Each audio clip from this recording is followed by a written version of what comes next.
մոտավորապես, եթե չսխալվեմ, 3-4 տեսակի ֆասադ, որը իրենից ներկայացնում էր բավականին մեծ դժվարություն, նաև իմ առաջ խնդիր դնելով,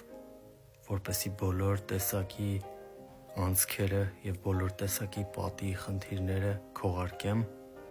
այնպես, որ հեռվից չերևա։ Հետաքրքիր լուծումներով այս աշխատանքը բավականին բարդ ստացանք պատի վրա, բայց քանի որ կար հստակ նպատակ քողարկել բոլոր տեսակի թերությունները և բացի քողարկելը նաև արդյունքում ստանալ այսպիսի գունագեղ աշխատանք, սայրենական գույներ և ինչ-որ հավելումներ ստեղծագործական իմաստով, կարծում եմ անշուք պատը կարողացանք ինչ-որ իմաստով տեսքի բերել։ Եթե հավանեցիք, գրեք ձեր կարծիքները, թե ինչպես ստացվեց, արդյոք այս լուծումը գեղեցիկ էր, թե ոչ։